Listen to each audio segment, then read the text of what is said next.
evening. I'm Nidhi Razdan. You're watching Left, Right and Centre. The big story tonight, Kiran Bedi joins the BJP, giving a dramatic twist to the Delhi elections. Will she be the party's chief ministerial candidate? Is she going to give the AAP a tough fight? And is this really the game changer that the BJP is looking for?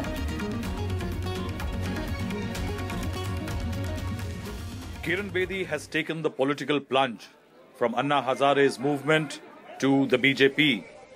Ex-IPS officer Kiran Bedi's entry into the BJP was not an ordinary event. She met the Prime Minister. The party president personally inducted her. The Finance Minister Arvind Kejriwal talked about her experience and reliability, perhaps indicating that she could be in for a bigger role. सरकारी police सेवा में रहते हुए उनका एक प्रशासन governance के संबंध में एक अनुभव है, उनकी एक क्रेडिबिलिटी विश्वसनीयता की एक छवि है. Bedi's induction added to speculation. Is the BJP subtly appealing to Delhi voters that Kiran Bedi could be the chief ministerial candidate against her ex-Anna Hazare movement colleague Arvind Kejriwal? Modi as the face of Delhi campaign and Bedi with the right credentials to govern the capital. मेरे पास 40 साल का administrative experience है. 40 साल का Delhi police में, मिजोरम में, गोवा में, चंडीगढ़ में, दिल्ली पुलिस के हेडक्वार्टर्स में, तिहाड़ जेल में. वो भारतीय जनता पार्टी की ओर से चुनाव भी निश्चित लड़ेगी. भारतीय जनता पार्टी के सभी कार्यकर्ता मुख्यमंत्री बनने की योग्यता रखते हैं. अब किरण जी भी हमारी कार्यकर्ता हैं. Arvind Kejriwal realizes Bedi's plunge raises the stakes for him. He responded cautiously with this tweet. मुझे लगता है अच्छा नेतृत्व, अच्छे नेता को हम देश भर में चाहते हैं कि जो देश की सेवा करना चाहता है. Another ex-Kejriwal colleague Shazia Ilmi is also all set to join the BJP. Sources say her entry along with ex-Samajwadi Party MP Jayaprada is just a matter of time. I'll let you know what my plans of joining BJP and or not. The migration of AAP leaders and ex-Anna activists is part of BJP's plan to indicate that Kejriwal is a weakened force, losing his comrades. With Katie Angre in Delhi, Rahul Srivastava for NDTV. Well, the question is, how much of an impact will Kiran Bedi's joining the BJP then have on this Delhi election? Is it going to be the big game changer for the party? Ajoy Bose, author, commentator and columnist, joins us here in the studio to talk about this. We're also joined by Mr. Rashmikant, spokesperson of the Congress. We'll be joined shortly by Yogendra Yadav of the Aam Aadmi Party and Sanjay Kaul of the BJP. So, Ajoy Bose, let me ask you first, what do you make of this move then to bring Kiran Bedi in at this time? What does it reflect according to you? Well, I think the BJP is nervous. There's no question about it. And I think that, it's been showing for a while. And I think they basically now are looking for somebody who's high profile. They just feel that the BJP does not have anybody who is strong enough locally to match Kejriwal's firepower, his flamboyance. And they're hoping that to divert Kejriwal and to expect Mr. Modi being Prime Minister to do all this, it becomes too much. But I think there are clear problems, Nidhi, because there is firstly a credibility problem. Because, not so long ago, I think you were there at Ramlila Maidan. Yeah. She actually publicly humiliated two senior BJP leaders. The late Gopinath Munde and Anant Kumar, and she did all that sort of antics, and she called politicians, shaitan and two-faced and everything. So there will be this credibility problem. And the second problem is that everybody knows Kiran, he's a very, very good worker, very, very enthusiastic, very motivated, but she's also a difficult person to work with. So I don't know how the BJP leadership will be able to team up with her at the last moment. Meaning if she was brought in 1 year earlier, it would be different. Okay, there are many things you've raised there actually which are important. One, in terms of credibility, a lot of people also are admirers of Kiran Bedi. They, they've followed her career, they've, followed the kind of work she's done. And you talk to a lot of, people in Delhi, they'll say, well, she's a terrific role model. Okay, so in a sense, will that also resonate, you think, among voters, that image that she has? I think that would have resonated had she not been so anti-politics. See, my problem is that Kiran's quotes are so anti-political, and she kept on saying that please don't drag me into politics. And her main reason for ravishing Arvind Kejriwal's decision from the anti-corruption movement to go to AAP was that, listen, Anna Hazare had decided not to go into politics. So I think this last moment, it's going to be difficult to explain, that's all. I think Kiran Bedi has got a very good reputation otherwise. But it's just that this sort of sudden volte-face, people are going to question it.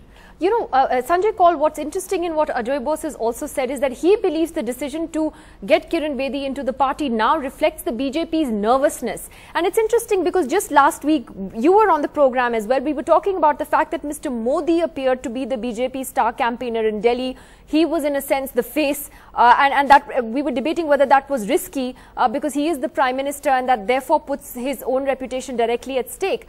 How do you respond to Ajoy Bose saying that this reflects the BJP's nervousness about not being able to have a local face and therefore needing to then get in Kiran Bedi from the outside?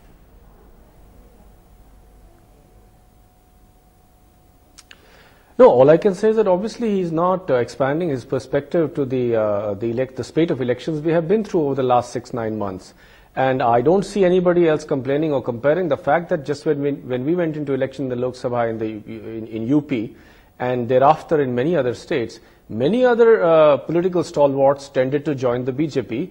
Many other political leaders from other parties tended to join the BJP. I did not see any objection at that point of time from anybody. Now, it's a natural phenomenon. It's when a political party, particularly which has actually had a run, the kind of run that we've had, the BJP has had over the last 6, 7, 8 months, and the momentum that I repeat that Mr. Modi has been able to create, we naturally attract the best talent. I don't see any problem with that. I don't even agree with what fundamentally he's saying. And I also don't see that this is in any way a contradiction of what I had said earlier. It is indeed, in fact, the image of Mr. Modi, that is attracting people like Ms. Modi into politics. And to come back and just combat the point that he made about Ms. Modi having, Ms.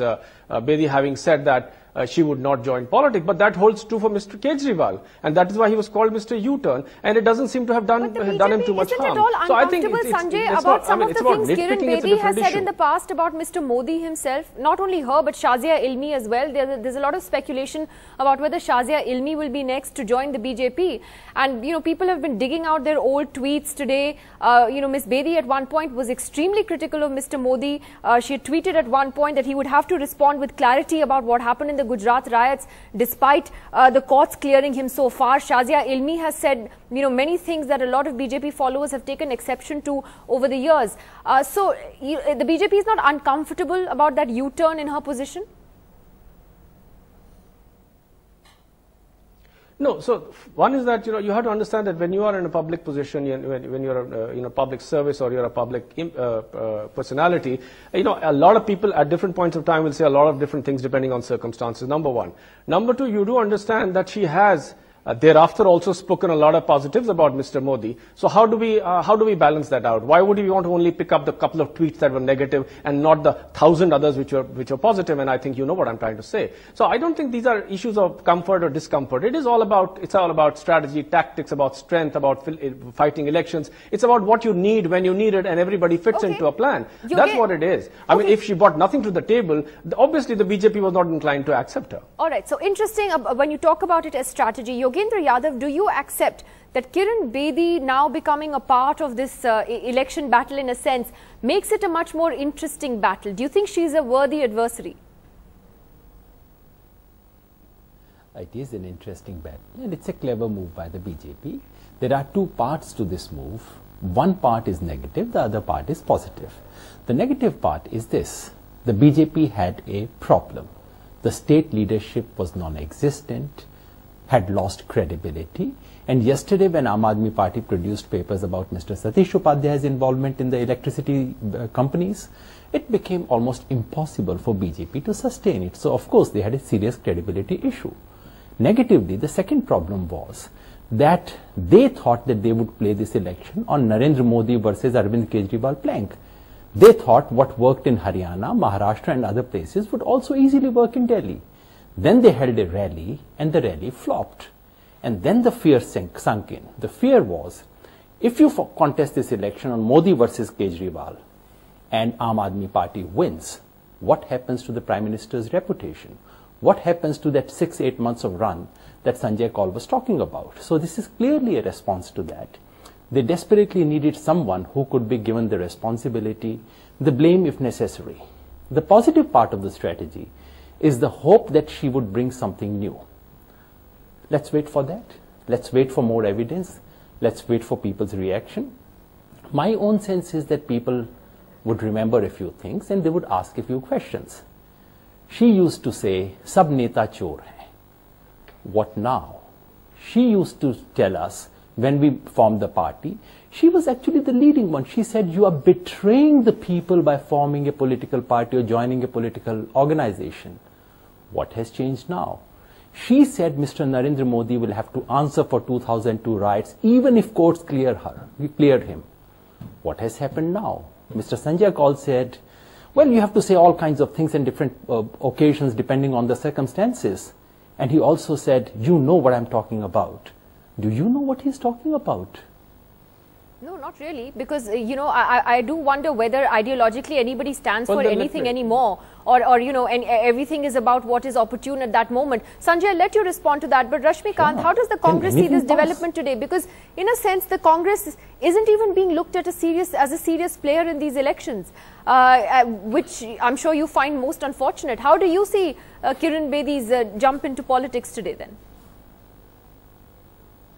Well, I think, Nidhi, you are echoing your own sentiments that the Congress is not a serious player. I think the Congress is a very, very serious player. In 2013 December, we lost because of the reasons that we had a triple incumbency in the state and we had a double incumbency on the UPA issue, and we were not able to counter and communicate properly. Now, I agree with Mr. Ajoy Bose that this is simply an issue of nervousness, that the BJP does not have any state-level leaders who they can project to counter the senior leaders of both the Aam Aadmi Party and the Congress.